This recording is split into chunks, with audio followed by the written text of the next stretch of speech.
예수님을 믿으시나요? 라고 제가 이제 질문하면 여기 계신 모든 분들은 아마 네 라고 하실 거예요. 그런데 의외로 교회를 다니시는 분 중에 그러면 예수님의 부활을 믿으시나요? 라고 물으면 글쎄요 라고 답하는 사람이 의외로 많습니다. 왜일까요? 그 이유는 예수님의 부활 사건은요, 우리의 이성과 경험이 거부하기 때문이에요.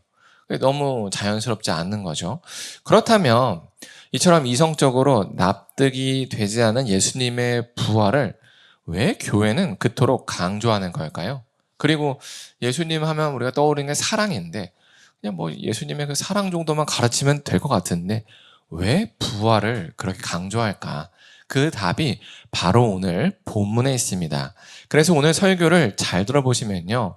예수님의 부활이 왜 사실인지와 그 부활 사건이 왜 중요한지를 아실 수 있을 겁니다. 우리가 지금까지 쭉 나가고 있는 이 고린도 교회의 이 문제와 해결책에 대해서 보면은 여러 가지 주제들이 나왔죠. 근데 오늘 와서는 이제 새로운 주제에 들어갑니다. 그게 바로 부활이에요. 고린도 교회에는 예수님의 부활을 믿지 않는 그리스도인들이 적지 않았던 것 같아요. 그래서 바울이 이 15장 전체를 할애해서 15장이 정말 깁니다. 왜 예수님의 부활이 진짜인지를 설명합니다.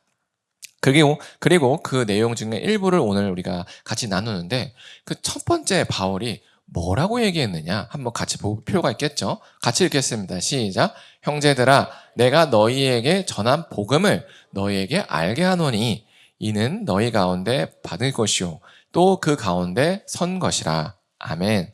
바울이 분명히 이렇게 얘기하고 있죠. 형제들아 내가 너희에게 전한 복음을 너희에게 알게 한다라고 얘기해요. 근데 이 말에 요지는 뭐냐면 바로 이런 거예요. 내가 지금부터 할 예수님의 복음은 새로운 게 아니라 이미 전한 복음이야. 이거예요. 왜냐하면 이걸 말함으로써 지금 고린도 교인들이 얼마나 처음 전해진 복음과 다른 걸 믿고 있는지를 깨닫게 하기 위함이에요.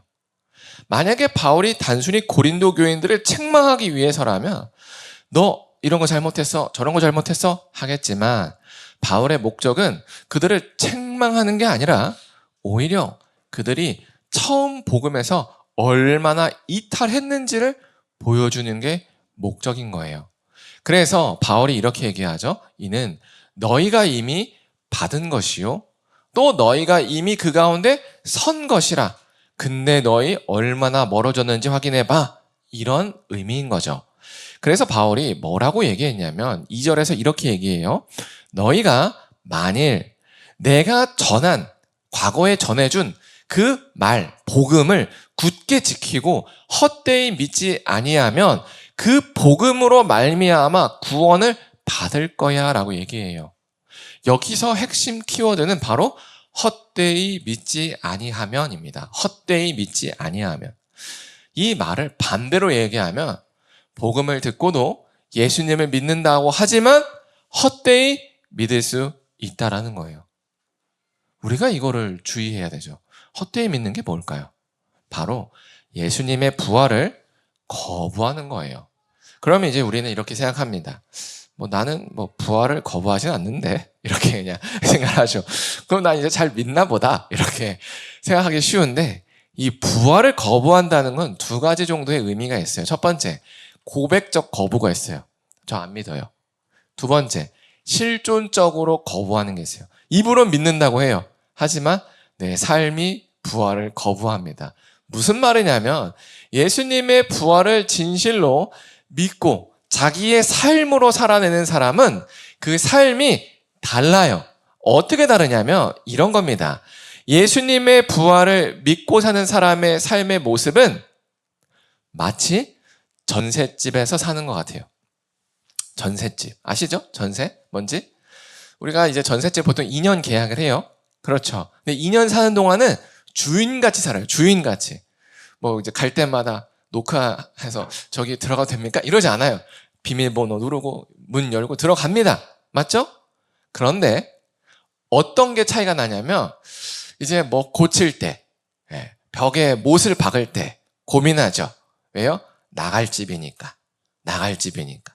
이게 이제 전셋집의 차이예요. 근데 자기 집이면 어때요? 영원히 살 거다 이러면 어때요? 내 집인데 뭐 벽에 내가 못을 얼마나 박는지 무슨 상관이 있습니까? 그렇죠? 이 인테리어가 마음에 안 들어? 그러면 내가 그동안 모아놓은 돈 깨가지고 몇 천만 원 들여서 뭐 리모델링 할 수도 있어요. 근데 전셋집에 그렇게 하는 사람 있어요? 없어요. 왜요? 떠날 거니까. 이게 핵심입니다. 예수님의 부활을 정말로 믿어서 나도 그와 함께 부활하리라 믿는 사람은 이 땅의 삶을요, 전셋집처럼 살아요. 이해가 되셨죠? 전셋집도 사는 동안은 주인처럼 살아요. 그래서 우리도 사는 동안은요, 그냥 다 똑같이 삽니다. 네, 공부도 해야 되죠. 결혼도 해야 되죠. 자녀도 낳아야 되고요. 돈도 벌어야 되고요. 사업도 해야 되고 다 해요. 그런데 전셋집이잖아요. 떠날 걸 늘 생각하는 거예요. 그래서 여기서 그냥 다 짊어지고 다 가지려고 할까요? 안 갈까요? 안 해요. 왜요? 어차피 다 두고 나와야 돼요. 전셋집에다가 샤시 바꾸면 뭐합니까? 그거 가져갈 수 있어요?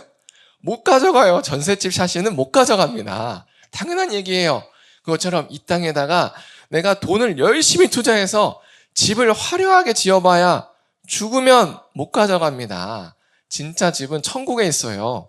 그 천국에 있는 집을 리모델링을 해야지 이 땅에 있는 집을 리모델링 해봐야 아무 쓸모가 없다는 거예요. 이게 바로 부활을 진짜 믿는 사람의 삶의 모습이에요. 근데 반대로 예수님을 믿는다고 하고 내가 부활을 믿는다고 하지만 여전히 내 삶의 모습이 이 땅을 영원히 살 것처럼 한다? 그러면 진짜 진지하게 내 신앙을 돌아봐야 돼요.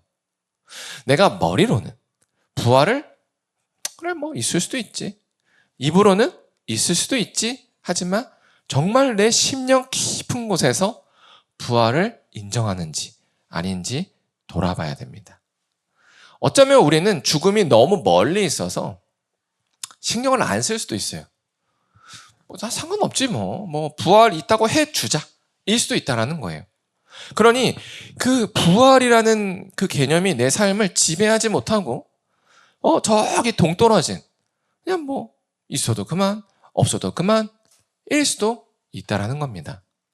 그래서 우리가 만약에 이 부활한다고 고백을 하면서도 누군가를 미워하는데 죽어도 용서를 못하겠다. 그러면 이제 그 사람은 진지하게 부활을 할지 고민해봐야죠. 네, 왜요? 그 사람이 어쨌든 만나게 된다는 거예요. 천국에서 그 미워하는 사람도. 그리고 만약에 그 예수님께서 부활해서 우리에게 용서를 하라고 요청하셨는데 그와 상관없이 정말 용서를 못하겠다. 그럼 그 사람은 진지하게 예수님을 부활한 우리의 메시아요 구원자라고 받아들이지 않는 거죠. 또 어떤 사람은 이 땅에 있는 걸 하나도 놓치고 싶어 하지 않는 분들이 계세요. 왜일까요? 이 땅이 전부라고 여기기 때문인 거예요. 그리고 또 어떤 분들은 여러분 부활합니다 라고 하면서 죽기를 죽기보다 싫어하는 분들이 계시죠. 네. 죽기를 죽기보다 싫어하는 분이 끄덕끄덕. 네. 왜일까요? 두려움이 있죠, 당연히. 그러나 우리가 그 한꺼풀만 뒤집어 보면 우리의 죽음은 끝이 아니라 영원한 천국의 시작이라는 거예요. 그래서 이것이 나의 마음 가운데 굉장히 생생하게 살아있으면 이 죽음은 어쩌면 두려움의 대상이 아니라 소풍의 시작일 수 있다는 거죠. 설렘 반, 걱정 반 이런 느낌일 가능성이 크다는 거예요. 이처럼 부활은요 단순히 머리의 이해가 아니고요 입의 고백이 아니고요 실제 삶입니다. 삶. 이처럼 부활은 삶이에요. 그래서 부활신앙은 우리의 삶으로 증명되는 거지 내가 얼마나 알았는지 얼마나 진술하는지가 아니라는 거예요. 그래서 우리가 이 시간에 꼭 돌아봤으면 좋겠어요. 나 진짜인가? 나 진짜 예수님 부활한 거 믿나? 꼭 돌아봐셨으면 좋겠습니다. 왜냐하면 헛되이 믿으면요 구원받지 못합니다. 헛되이 믿으면 구원받지 못해요. 이 땅에서도 구원받지 못하고 죽어서도 구원받지 못합니다. 그래서 꼭 점검해야 돼요. 이게 멀리 있다고 그냥 저기다 제쳐두지 말고 당겨오세요. 지금으로 당겨오세요. 내일 죽을 수도 있어요. 그랬을 때 나는 과연 예수님의 부활을 믿고 나도 부활이라 이런 신앙을 가지고 있는지, 아니면 뭐야 그게? 이렇게 되는지 꼭 점검해야 됩니다. 그러면 이 순간에 우리는 진지하게 이런 질문을 던져야 돼요. 그래? 그러면 진짜 예수님 부활한 거 맞아? 우리는 이 질문 앞에 서야 돼요. 왜냐하면 이게 진짜여야 이게 끌어왔을 때 그렇지, 아멘, 나도 부활할 거야, 이게 되지. 그게 아니면 그걸 또 당겨오면 이제 교회 나가야죠. 그만 와야죠. 이제 나가 노는 게 낫죠. 예수님 부활 안 했는데 뭐하러 여기 모여 있습니까? 그렇다면 예수님 진짜 부활했는지 이걸 봐야 돼요. 그래서 이거는 우리만의 질문이 아니었기 때문에 바울이 친절하게 답을 다 줬어요. 바로 3절과 4절입니다. 내가 받은 것을 먼저 너희에게 전하였대요. 근데 이것은 성경대로 그리스도께서 우리 죄를 위하여 죽으신 거래요. 바울이 전해준 그 복음, 예수님 죽으셨다, 이게 어쩌다 된 게 아니라 하나님의 뜻 가운데서 성경대로 됐다는 거예요. 이게 포인트입니다. 그리고 예수님께서 죽으시고 이제 장사됐죠. 무덤에서 들어가셨어요. 그리고 사흘 만에 살아나셨는데 이것도 우연이 아니라 성경대로 됐다는 게 핵심이에요. 왜 그러냐면 당시에도요, 하나님을 섬긴다는 유대인들이 뭐라고 주장을 했냐면, 야, 메시아가 어떻게 죽어? 이걸 얘기한 거예요. 하나님이라며, 하나님이 어떻게 죽어? 말이 안 되잖아. 이렇게 얘기했거든요. 그러니까 예수의 제자들이 자기의 세를 불리려고 지금 끼워 맞춘 거 아니냐고 라는 비판이 그 당시에도 있었다는 거예요. 우리만 하는 게 아니라. 그러니 바울이 이렇게 얘기하는 거예요. 성경대로야. 너 이사야서에 나와 있는 우리를 위하여 고난받는 그 메시아를 몰라? 이런 걸 계속 얘기해 주는 거예요. 그러면서 이렇게 얘기하는 거죠. 그 제자들이 정말로 거짓말했다며 그럼 그들이 걸어간 길이 뭐냐?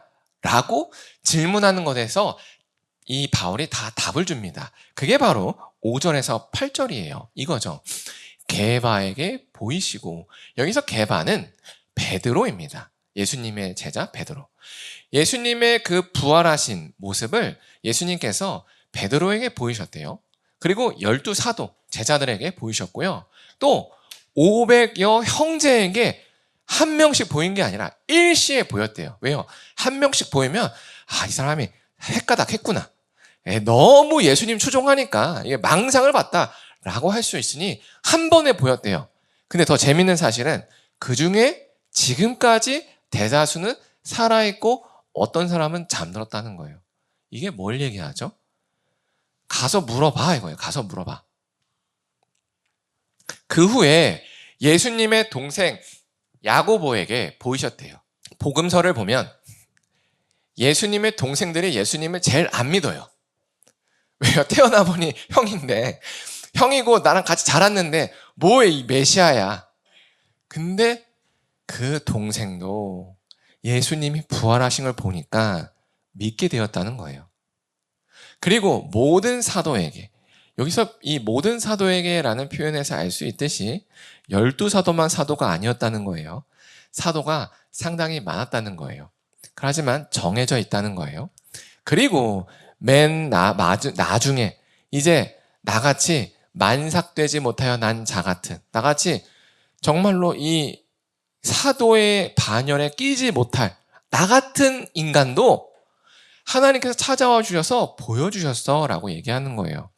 바울이 하는 이 이름이요, 우리에게는 뭐 어쩌라고, 이게 왜 부활의 증거야 라고 하겠지만 당시에는 엄청난 증거였어요. 우리가 어떤 그 사건들을 조사할 때 목격자가 굉장히 중요합니다. 그 목격자가 얼마나 일관되는지, 진술이 얼마나 일관되는지, 그리고 얼마나 구체적인지가 중요한데, 우리가 어떤 사실에 대해서 얘기할 때 누가 봤어요와 김성재가 봤어요는 엄청 다릅니다. 왜죠? 이름이 특정되잖아요. 그럼 그 사람 데려와서 조사하면 답이 나와요. 당시에 유대인들은요, 어떻게 해서든 예수님이 부활하지 않았다라고 만들고 싶은 사람들이에요. 그래서 로마 정부를 설득해서 그리스도인들을 불러다가 고문하고 신문에서 예수가 부활했다는 거에 거짓말이라고 자백하게끔 만들려고 했다는 거죠. 근데 놀랍도록 이 예수님의 부활을 목격한 사람들은 하나같이 차라리 저를 죽여주세요를 선택했다는 거예요. 왜죠? 진짜니까요. 진짜니까 제자들이 더 이상 거부할 수가 없었던 거예요. 그래서 베드로는요, 정말로 예수님의 그 십자가를 지는 게 두려워서 예수님이 그 심판장에 섰을 때는 도망쳤는데 나중에 이 부활하신 예수님을 보니까 그 겁쟁이 베드로가 겁이 온데간데 없고, 오, 감사합니다. 저도 이제 예수님처럼 십자가를 질 수 있게 이 영광을 주셨군요. 그러나 제가 어디 감히 예수님과 같은 모습으로 죽겠습니까? 뒤집어 주세요. 이러고 거꾸로 달려 죽은 거예요. 그리고 나다나엘이라고 하는 정말로 그 바돌로메라는 마태복음에 나오는 그 인물은 얼마나 고통스럽습니까? 산채로 피부가 다 벗겨지는 그 고문. 한번 벗겨지면 우리 같으면 이제 바로 자백하죠. 막, 그만하세요. 손톱 들어갈 때 벌써 이제 나옵니다. 손톱 하나 그만 이제. 이빨 뽑을 때 이제 벌써 자박해요. 제가 사실 거짓말 했다고. 근데 그분은 다 피부가 벗겨질 때까지 어찌 그걸 견뎠을까요? 견딘 게 아니라 거짓말 할 수가 없었던 거예요. 너무 명백한 사실이니까. 이건 태양이 없다라는 거와 같은 거니까 이건 뭐 답이 없는 거예요. 그냥 뭐 어쩔 수 없죠. 그냥 부활해야죠. 그냥 이것뿐인 거예요. 그것뿐만 아니라 여기 나와 있는 모든 사람들은 다 순교의 반열에 갔다라는 거예요. 우리가 지금도 이 공동의 그 범죄를 지은 사람들을 불러다가 검사들이 어떻게 조사를 하냐면 같이 신문하지 않고요. 한 명 한 명 신문을 합니다. 그리고 이렇게 얘기해요. 야, 너 제 죄를 밝혀봐. 그러면 너의 형량을 줄여줄게. 이러면 다 붑니다. 맞죠? 근데 지금 뭐 베드로가 정말 배짱이 있어서 죽었다 칩시다. 그러면 이 500의 형제는 다 불어야 돼요. 맞죠? 거짓말이었으면 불어야 돼요. 왜요? 저렇게 잔인하게 죽는 걸 뻔히 보는데 어떻게 이거를 버티냐는 거예요. 한두 명, 뭐 10명 특수부대여서 가능할 수 있어요. 근데 저렇게 막 몇백 명이면 그건 도무지 말도 안 되는 얘기인 거예요. 근데 인류 역사를 보자는 거예요. 인류 역사에 왜 그렇게 기독교인들을 박해하던 로마가 이제는 이 기독교를 공인화를 하고 인정해주고 이제는 왜 국교로 받아들였는지, 그리고 그 소외되고 약하고 병든 사람들만 예수를 믿는다라고 했던 그 신앙이 왜 그 로마 황실까지 전해졌을까? 도대체 이게 어떻게 된 걸까? 그 이유는 그 순교의 자리에서 너무나도 당당하게 죽어갔던 사람들의 모습을 봤기 때문에 사람들이 헷갈리지 않을 수가 없는 거예요. 아니, 쟤네들은 뭐 저렇게 죽어가면서까지 거짓말을 해? 근데 이제 하도 그러니까 이거 진짜 아니야? 라는 생각이 들고 정말 놀랍게도 그 모습을 보고 사람들이 회심했다라는 거예요. 이처럼 예수님께서 부활하신 사건은 거짓말이 아닙니다. 너무나도 많은 증거가 있어요. 역사가 그 증거입니다. 세계사는요, 거의 기독교 역사와 같아요. 이 기독교를 제거하려면 세계사의 거의 대부분을 다 드러내야 돼요. 이게 가능한 이유가 뭘까요? 과연 정말로 예수님이 없었다면 이게 어떻게 됐을까요? 우리가 그냥 정말로 의심의 눈초리와 정말 편견에 사로잡힌 생각으로 바라보지 않는 한 이런 그냥 증거들만 그냥 명명백계 본다면 그러면 우리는 명확한 결론에 도달할 수가 있어요. 뭐야, 진짜 부활한 거 아니야? 이건 예수님을 믿고 안 믿고 내가 신앙이고 아니고를 떠나서 정말 이런 현상이 있는 거 아니야? 라고 진지하게 의심할 수가 있다는 거죠. 이처럼 만약에 우리가 예수님의 부활이 지금까지 어쩌면 긴가민가일 수 있습니다. 그런데 만약 우리가 정말로 예수님의 부활이 긴가민가 한다면 오늘 이 바울이 보여주는 이 명백한 증거를 한번 곰곰이 곱씹어 봤으면 좋겠어요. 그래서 진짜로 저 정도로 일관되게 진술한다면 우리가 이거를 그냥 뉴스 기사에서 지금 법원에서 뭔가 진위를 다루고 있을 때 이렇게 많은 몇백 명의 증인들이 일관되게 진술한다면 우리는 어쩌면 그거 진짜 아니야? 라고 의심하는 게 맞지 않을까요? 그게 바로 오늘 본문이 우리에게 던져주고 있는 메시지예요. 이성으로는 이해 안 되죠. 우리의 상식으로는 받아들여지지 않죠. 하지만 그럼 이 현상은 어떻게 설명할 건데? 이거 역시도 쉽게 설명이 안 된다는 거예요. 예수님의 부활이 없으면 이런 모습이 없어요. 이걸 우리가 꼭 기억했으면 좋겠습니다. 그러나 이런 외적 증거만으로는 사실 우리가 그래 그럴 수 있지까지는 했는데 내 삶에 깊이 와서 맞아요. 저도 부활해요. 이렇게 안 가요. 왜냐? 이런 충격적인 사실은요. 우리 내면에서 거부하기 때문이에요. 예를 들어서 우리가 병원을 갔는데 의사 선생님이 갑자기 아이고 말기 암입니다. 3개월밖에 못 살아요. 이러면 대부분 거부합니다. 에이, 그럴 리가요. 저 멀쩡했어요. 어제까지 밥 잘 먹었고 잘 잤어요. 근데 뭐 3개월밖에 못 산다 이게 말이 돼요? 이렇게 된다는 거예요. 충격적인 사실은 진실과 상관없이 사람이 거부하는 거예요. 그러면 어떻게 해야 되냐? 바로 이거예요. 바울이 얘기해 줍니다. 9절이죠. 나는 사도 중에 가장 작은 자라. 왜요? 나는 사실 과거에 예수님의 부활을 못 믿어서 하나님의 교회를 박해했어. 그래서 사도라고 칭함받기를 감당하지 못해. 그런데 여기가 중요해요. 그러나 내가 현재의 이런 사도가 된 것은 다 하나님의 은혜야 라고 얘기해요. 그래서 내게 주신 그 은혜가 헛되지 않기 위해서 나는 다른 사도보다 더 많이 수고했어. 그래서 오직 나와 함께 하신 이 하나님의 은혜로 지금과 같이 내가 너희에게 편지하는 거야 라고 얘기합니다. 이 한 구절에서 은혜라는 글자가 3번이나 등장한 겁니다. 왜일까요? 하나님의 그 은혜가 아니면 우리는 예수님의 부활을 믿을 수가 없어요. 아무리 외적인 증거를 많이 본다고 해도 아무리 누군가에게 설득을 들어도 내 내면에서 정말로 동의가 되려면 하나님의 강권적인 은혜가 필요하다는 거예요. 그렇다면 그 은혜가 뭘까요? 바로 이런 겁니다. 바울은요, 예수님이 부활한 걸 못 믿었습니다. 그래서 예수님이 부활했다고 하는 사람들을 다 잡아 죽였던 사람이에요. 그래서 어느 날 잡아 죽이러 길을 가는데 하나님이 강권적으로 바울을 멈춰 세웁니다. 그래서 소리가 들려요. 하늘에서 큰 빛과 함께. 사울아 사울아 왜 네가 나를 박해하느냐. 그러니까 이제 바울이라고 지금은 불리지만 과거의 사울이었던 그 바울은 이 음성이 하나님이라는 걸 본능적으로 알아요. 왜요? 이도 하나님을 섬기는 자이기 때문이죠. 그런데 그 하나님께서 본인을 소개하기를 나는 네가 박해하는 예수라 라고 소개하는 거예요.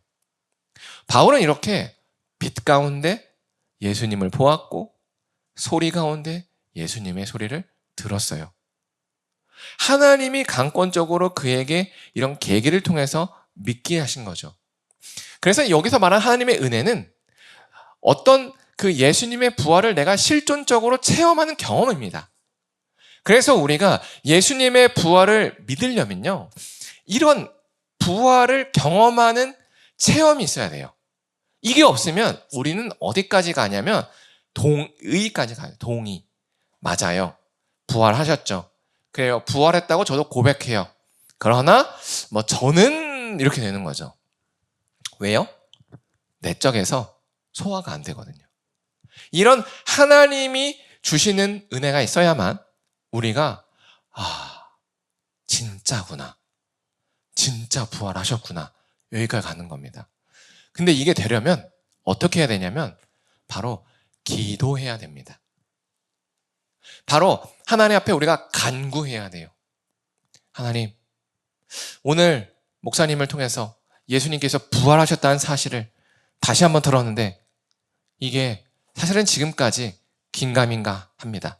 뭐 그렇게까지 깊이 생각해 본 적도 없고 또 생각해도 뭐 그렇게까지 제 삶을 움직이진 않았던 것 같아요. 근데 한번 경험해 보고 싶습니다. 하나님, 저도 저 부활하신 예수님을 만나게 해주세요. 이렇게 기도하면요, 정말로 신기하게도요, 우리 삶에 부활하신 예수님을 경험하는 극적인 경험들이 있다라는 거예요. 사람마다 다 달라요. 그래서 어떤 모습으로 올지 저는 모르죠. 하지만 반드시 구하는 자는 찾게 될 겁니다. 두드리는 자는 그 예수님의 숨겨진 비밀을 발견하게 될 거고요. 정말로 예수님을 찾는 사람은 부활하신 예수님을 만난다는 사실을 꼭 기억하셨으면 좋겠습니다. 이처럼 오늘 우리가 들은 설교를 잘 기억해서 나는 지금 정말로 예수님의 부활을 믿는가? 돌아보시고, 만약에 지금 그 부활 신앙이 내 머리에 동의, 입에 고백의 수준으로 머물러 있다면 이제 진지하게 하나님 체험으로 나아가게 해주세요. 정말로 내 내면에 동의가 되어서 하나님의 그 나라, 그 우리가 갈 천국에서의 부활을 꿈꾸게 해주세요. 이렇게 기도했으면 좋겠습니다. 그래서 우리 모두가 이 부활 신앙으로 가득해서 정말로 우리 모두가 부활의 증인으로 살아갔으면 좋겠습니다. 그래서 수원 지역에 있는 아직 예수님을 몰라서 인생을 방황하고 자기의 삶을 원망하는 사람들의 그 눈물을 닦아주고 그들의 외롭고 지친 영혼을 우리가 품어줄 수 있는 그런 교회가 되었으면 좋겠습니다. 그래서 이 시간은 우리가 찬양하고 기도할 때 이렇게 기도했으면 좋겠습니다. 예수님의 부활 사건이 우리와 상관없는 딴소리가 아니라 정말로 우리 눈앞에서 보인 생생한 사건처럼 느껴지게 해달라고 하나님께 간절히 기도했으면 좋겠습니다.